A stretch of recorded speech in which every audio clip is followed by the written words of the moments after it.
ماہ شعبان کے بارے میں کہا گیا ہے، یعنی 15ویں شب کے بارے میں کہا گیا ہے۔ ایک مرتبہ ایسا ہوا کہ تاجدار مدینہ احمد مجتبی محمد مصطفیٰ صلی اللہ تعالی علیہ وسلم ام المؤمنین ماں عائشہ صدیقہ رضی اللہ عنہا کے گھر آپ آرام فرما رہے تھے،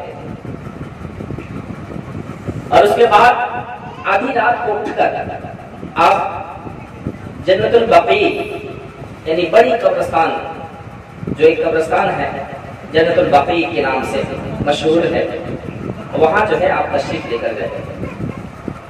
ام المؤمنین ماں عائشہ صدیقہ رضی اللہ عنہا آپ اٹھ کر آقا علیہ الصلوۃ والسلام کو ڈھونڈتی ہے لیکن نہیں ملتے۔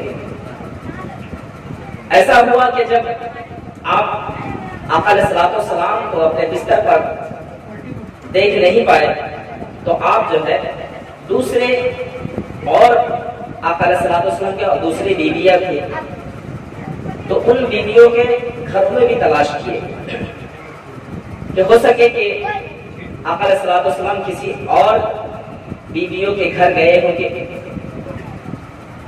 لیکن جو ہے وہاں بھی نہیں ملے۔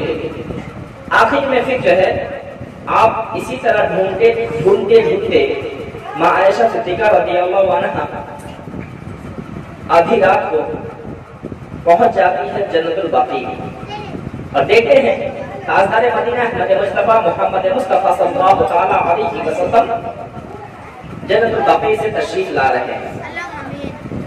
آقا علیہ الصلوۃ والسلام نے پوچھے، اے عائشہ کیا بات ہے، تم کو کیا شک ہے، تم یہ شک میں ہو، تم کو کیا گمان ہے، تم اس گمان میں ہو کہ ہم کسی اور بیویوں کے پاس گئے؟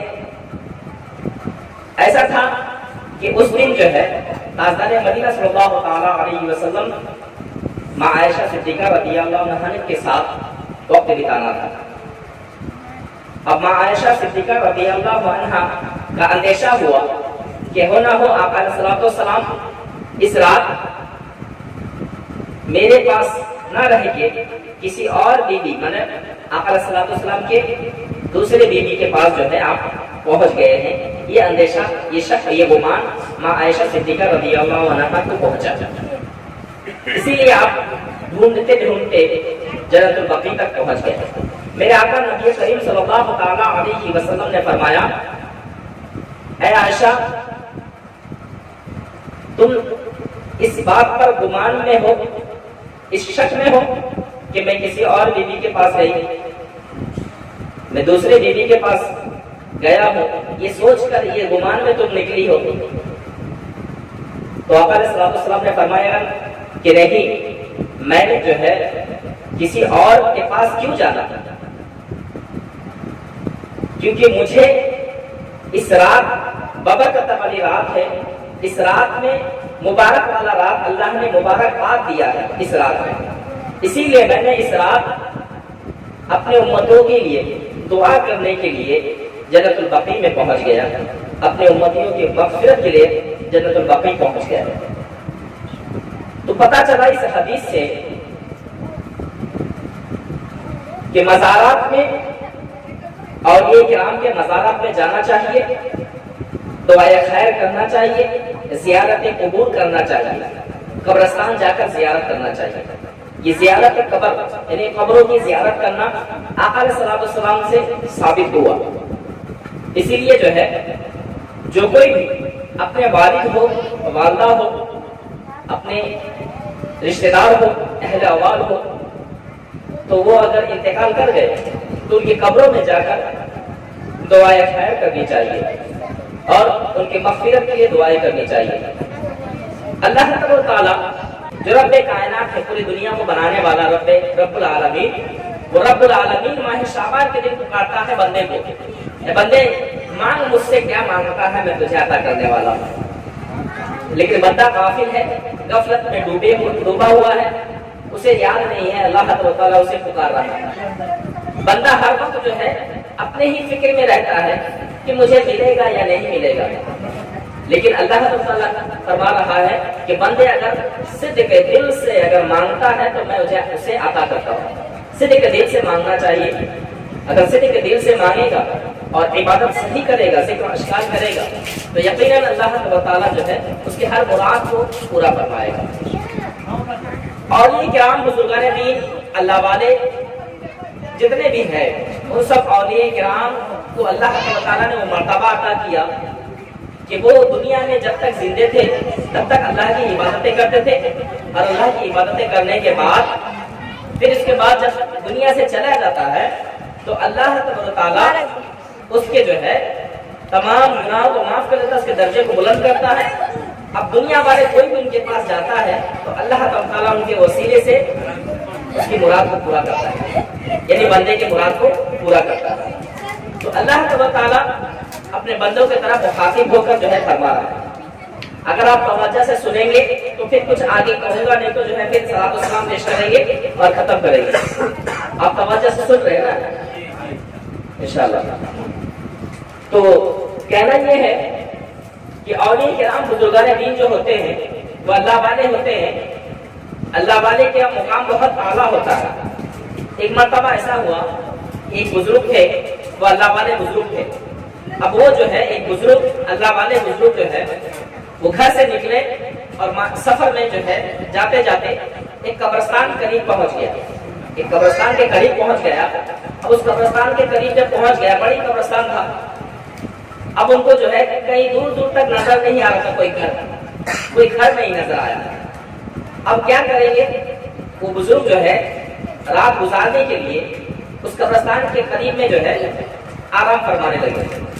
اب ان کو کوئی اور راستہ نہیں ہے, کوئی جگہ نہیں ہے, کہاں وقت بتائے, تو قبرستان کے بغل میں جو ہے جا کر آپ آرام کرنے لگے. اتفاق سے نیند لگ گیا, نیند آ گئی, سو گئے. نیند آنے کے بعد خواب میں دیکھتے ہیں کہ اچانک جو ہے قبرستان سے قبر کا جو جتنے قبر ہیں مسلمانوں کا جو جتنے قبر ہے وہ سب قبر اچانک پھٹتا ہے اور جو ہے سب قبر والے اٹھتے ہیں اور کہیں کچھ پٹ رہا تھا, وہاں سب لوگ دوڑ دوڑ کر جا رہے تھے اور جا کر لپٹ لپٹ کر جو ہے سب جھپٹتے نا, جیسے کچھ ابھی سمجھو ابھی کوئی چھوارا پھینک دو گے یا کوئی چاکلیٹ پھینک دو گے تو بچے جتنے بچے بیٹھے ہوئے سب جو ہے لوٹنے لگے گے, ہے نا. اسی طرح جو ہے لوٹ رہے تھے. ایک جگہ کچھ بٹ رہا تھا, وہاں سب لوگ لوٹ رہے تھے. قبرستان سے جو ہے مردے اٹھ کر وہ سب لوٹ رہے تھے. اب ایک شخص جو ہے وہ دور بیٹھے ہوئے تھے قبرستان میں, اسی قبر میں, ایک قبر میں وہ اکیلے جو ہے تنہا ایک قبر کے بغل میں جو ہے بیٹھ کر جو ہے وہ دیکھ رہے ہیں اور آرام سے سکون کے ساتھ. اب اسی خواب میں وہ بزرگ, وہ جو شخص تنہا بیٹھا ہوا تھا, جو ان لوگوں کے ساتھ نہیں گیا جو لوگ لڑ رہے تھے, جھگڑ رہے تھے, کچھ مانگ رہے تھے, ان کے پاس نہ جا کر وہ ایک جگہ بیٹھے ہوئے تھے. ان کے پاس وہ بزرگ خواب میں جا کر پوچھتے ہیں, اچھا سب لوگ جو ہے وہ دوڑ رہے ہیں, ان کے پاس جا رہے ہیں, لوٹ رہے ہیں, کچھ سامان بٹ رہا ہے, سب لوگ جا کر جو ہے ان سے لوٹ رہے ہیں, تم کیوں نہیں لوٹ رہے, کیا معاملہ ہے یہ؟ بولتے جناب دیکھیے, میں نے اپنی زندگی میں نے اپنے بچے کو حافظ قرآن بنایا. کیا بنایا؟ میں نے اپنے زندگی میں اپنے بچوں کو حافظ قرآن بنایا. تو میرا بچہ ہر دن میرے اوپر قرآن شریف پڑھ کر بخشتا ہے, قرآن شریف پڑھ کر بخشتا ہے. تو اسی لیے جو ہے اللہ تعالیٰ جو ہے میرے اوپر سے عذاب ہٹا دیا اور رحمت نازل فرماتا ہے. تو مجھے جو ہے ان لوگوں کے پاس دوڑنے کی ضرورت نہیں ہے. وہ کسی ایک شخص نے کچھ سورے پڑھ کر, کچھ الحمد شریف پڑھ کر, کچھ کل پڑھ کر بخشا ہے, لیکن کسی کا نام نہیں لیا. اس لیے سب لوگ لڑ رہے ہیں کہ مجھ پر بخشا ہے, مجھ پر بخشا ہے بول کے, اسی لیے وہ لوگ لڑ رہے ہیں. لیکن میرے لیے میرے بچے نے میرے نام پر بخشتا ہے, اسی لیے مجھے جو ہے ان لوگوں کے پاس جانے کی ضرورت نہیں ہے. میرا بچہ جو ہے ابھی حیات میں ہے, زندہ ہے, اور میرے لیے جو ہے ہمیشہ مغفرت کی دعائیں کرتا ہے, اور میرے اوپر قرآن شریف پڑھ کر میرے نام سے ایصال ثواب کرتا ہے. تو اس کے بعد بزرگ کا نیند ٹوٹ گیا. اب وہ پھر جو ہے سفر کی طرف نکل پڑے. نکل کر جو ہے پوچھتے ہیں کہ تمہارے بیٹا کہاں رہتے ہیں، تو سارے ایڈریس دیتے ہیں اور بتاتے ہیں کہ فلاں جگہ میں رہتے ہیں، یہ نام ہے. اور بزرگ اتفاقاً جو ہے اس علاقے سے گزرے تو پتہ کیا کہ واقعی میں ان کا بچہ جو ہے ان کا نام یہ ہے اور ان کا باپ انتقال کر گئے. یہ سارا معاملہ بزرگ کو یقین ہو گیا کہ اللہ تعالیٰ کی شان کیا اعلیٰ ہے، کہ واقعی میں وہ بزرگ نے جو ہے وہ جو قبر میں جو تھا مردہ اس نے جو کہا وہ سچ ہے. بزرگ کو جو ہے یقین ہو گیا. اتفاقاً کئی دن گزر گیا، پھر سے وہاں سے گزر ہوا بزرگ کا، اور پھر جو ہے آپ رات گزارنے کے لیے بزرگ اس قبرستان کے پاس پھر سے جو ہے آپ آرام کرنے لگے. پھر سے نیند لگی، نیند آ گئی. اب خواب میں پھر دیکھتے ہیں. اب کی بار جو ہے وہ اس کو نہیں دیکھ رہے کہ وہ تنہا بیٹھے ہوئے تھے، جو اس کو اب کی بار نہیں نظر آ رہے تھے. اب کی بار جو ہے اس کو ڈھونڈ رہے، وہ کہاں گئے تو نظر نہیں آ رہے. دیکھتے ہیں کہ وہ جو لوگ جو ہے لوٹ رہے تھے، لوٹ مار کر رہے تھے، جہاں کچھ بڑھ رہا تھا وہاں پر یہ بھی موجود ہے. کون؟ جو شخص پہلے سے جو ہے اپنے قبر میں آرام سے اطمینان کے ساتھ بیٹھا ہوا تھا، تو وہ پھر دوبارہ وہاں پر پہنچتا ہے. کہاں پر؟ جہاں پر بٹ رہا تھا. سب بٹ کے ہو گیا، سب لوگ اپنے اپنے قبروں میں چلا گیا. ان کے پاس پھر بزرگ پوچھے، اچھا بتاؤ، پچھلی بار ہم جب آئے تھے تب ہم نے دیکھا کہ تم جو ہے تنہا اکیلے بیٹھے ہوئے تھے، سکون کے ساتھ بیٹھے ہوئے تھے، تم نے سارے معاملہ بتایا. اب کیا ہوا؟ تم کیوں ان لوگوں کے ساتھ چلے گئے، ان لوگوں کے پاس چلے گئے، ان کے پاس جو ہے جا کر تم لوٹنے لگے؟ بولے بات دراصل یہ ہے جناب، میرا جو بیٹا تھا وہ حافظ قرآن تھا، وہ ہر دن میرے اوپر جو ہے قرآن پڑھ کر بخشتا تھا اور میرے لیے دعائیں کرتا تھا. لیکن اب ایسا ہوا ہے کہ اس کا انتقال ہو گیا. اب جو ہے مجھ پر پڑھ کر بخشنے والا کوئی نہیں. تو پتا چلا بزرگ نے آ کر دیکھتے واقعی میں جو ہے وہ نوجوان کا جو ان کا بچہ تھا ان کا انتقال ہو گیا. تو پتا یہ چلا کہ اپنے بچوں کو قرآن کی تعلیم دینا چاہیے، قرآن حافظ بنانا چاہیے، عالم دین بنانا چاہیے، جس سے جو ہے آپ ہی کو خود فائدہ ہوگا. ان کے بچے نسل تک نسل چلتا رہے گا تو یقیناً جو ہے دوسروں کسی کو ضرورت نہیں پڑے گا، کوئی مولوی کو بلانے کی ضرورت نہیں پڑے گا، میرے رشتہ دار کے نام پہ جو ہے ایصال ثواب کے لیے قرآن پڑھ دو، اس کے لیے جو ہے ضرورت نہیں پڑے گا. اگر ہر مسلمان یہ ذمہ داری اپنے اوپر لے لے، اپنے کندھے پہ لے لے یہ ذمہ داری کہ نہیں مجھے جو ہے اپنے بچوں کو حافظ قرآن عالم دین بنانا ہے، تو یقیناً جو ہے اس کے لیے آسانی ہوگا اور ان کے خاندان کے نام پہ جو ہے وہ بچہ پڑھ کر بخشے گا اور جو ہے عذاب الہی سے بچائے گا. اللہ تعالیٰ نے اسی طرح قرآن کو جو ہے شفا اتنا رکھا ہے. اس قرآن شریف سے نہ جانے کتنے لوگوں نے شفا حاصل کیا ہے، ہر بیماریوں سے شفا حاصل کیا ہے، ہر بلا و مصیبت سے شفا حاصل کیا ہے. تو اگر لوگ صحیح طریقے سے اس قرآن کی تلاوت کریں گے یقیناً اس کو فائدہ نصیب ہوگا. قرآن کی ایک ایک آیت میں اللہ تعالیٰ نے شفا رکھا ہے اور اس میں برکتیں رکھا ہے.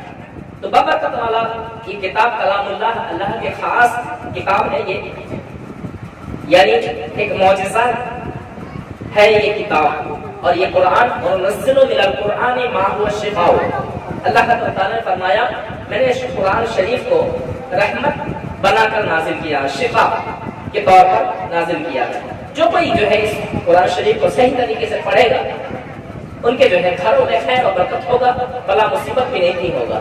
صحیح طریقے سے جو ہے دوا جو ہے ہر کسی کو معلوم ہے کہ میڈیکل کھلا ہوا ہے، ہر قسم کے دوا ملتا ہے، جائیں گے تو ہم کو دوا مل جائے گا. لیکن کس کام کے لیے، کون سے کام میں کون سی دوا لگے گا، کون سی بیماری ہے، بیماری کون سا ہے اور دوا کون سا لگے گا، اس بارے میں آئیڈیا سب کے پاس نہیں ہے. جو ڈاکٹر ہیں ان کے پاس ہے، وہ لکھ کر دیتے ہیں، اس کے بعد جو ہے ہم جا کر دوا خریدتے ہیں. لیکن شفا کا مالک اللہ رب العالمین ہے. اسی طرح قرآن شریف میں اللہ تعالیٰ نے 114 سورہ رکھا ہے، لیکن جو ہے اس 30 پارے کے اندر اللہ تعالیٰ نے کون سی سورہ میں کتنا برکت ہے اور کیا کام آئے گا کون سی سورہ پڑھنے سے، یہ علماء کرام جانتے ہیں، خود جانتے ہیں، بزرگان دین جانتے ہیں، اللہ والے جانتے ہیں، پیر طریقت جانتے ہیں. تو ان کے پاس جب ہم جائیں گے تو وہی بتائیں گے یہ قرآن شریف کا اس آیت کو تم صحیح طریقے سے پڑھو گے تو یقیناً اس کام میں یہ آئے گا. اگر آپ صرف اسی طرح پڑھتے جاؤ گے تو آپ کو شفا کے بارے میں معلومات نہیں ہوگا.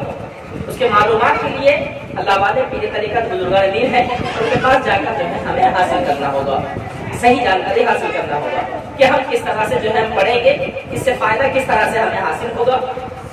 تو اس کے بارے میں جو ہے تجربہ کار اولیاء کرام، پیر طریقت بزرگان دین، علماء کرام ہیں، ان کے پاس جا کر ہمیں جانکاری حاصل کرنا چاہیے. تو لوگوں اللہ تعالیٰ نے جو ہے اس لیے جو ہے ہر کسی کو ایک ایک جگہ میں ایک ایک مرتبہ عطا کیا ہے. ہر کسی کو جو ہے الگ الگ مقام پر الگ الگ نالج عطا کیا ہے، الگ الگ سمجھ عطا کیا ہے، الگ الگ مرتبہ عطا کیا ہے. ہر ولیوں کو اللہ تعالیٰ نے الگ الگ مرتبہ بھی عطا کیا ہے.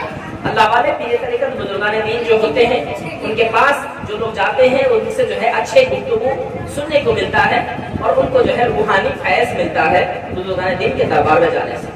اب کئی لوگ کہتے ہیں جو یہ شرک ہے، بدعت ہے، پیر طریقت کے پاس جانا، مزارات میں جانا، اللہ والوں کے پاس جانا.